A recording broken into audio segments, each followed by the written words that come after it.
Kinansela muna ang biyahe ng mga bus sa Parañaque Integrated Terminal Exchange patungong Cavite. May mga stranded na rin dahil sa hanggang bewang na baha. Narito ang ulat. Ilang oras nang stranded si Jason sa Bacoor Boulevard sa Bacoor, Cavite. Pauwi na sana siya sa Tanza, Cavite pero halos lampas bewang na baha ang bumungad sa kanya sa General Evangelista Street na pangunahin niyang dinadaanan. Tahin ko ito maupa para baka mamaya upa. Magabang-abang lang tayo konti dito. Ilang oras ka na dito? Mga kanina, alas 8, maaga. Magdamag nagising naman si Eugene at ang kanyang pamilya dahil sa pagtaas ng tubig sa kanilang lugar. Ligtas naman sila kaya't hindi na sila lumika sa evacuation center. Dito kasi pag umulan ng 6 to 8 hours, dire-diretso, binaba talagang Talaba.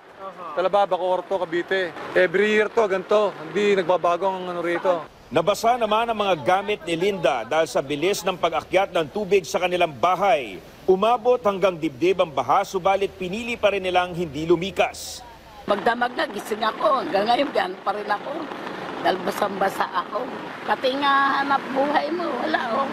Nanawagan ng mga residente sa kanilang lokal na pamahalaan na sila'y mahatiran ng agarang tulong, partikular na ng relief goods. Umabot naman sa 4.5 meters ang tubig sa ilang-ilang river sa Noveleta, Cavite.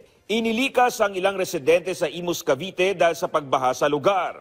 Kanselado ang biyahe ng mga bus mula Parañaque Integrated Terminal Exchange o PITX patungong Cavite City. Ayon sa pamunuan ng PITX, ang kanselasyon ay dahil sa matinding pagbaha sa Noveleta na isa sa mga dinadaanan ng ruta. Samantala, kanselado rin ang biyahe ng ilang modernong jeepney papuntang Tanza, Cavite dahil pa rin sa patuloy na pagbaha.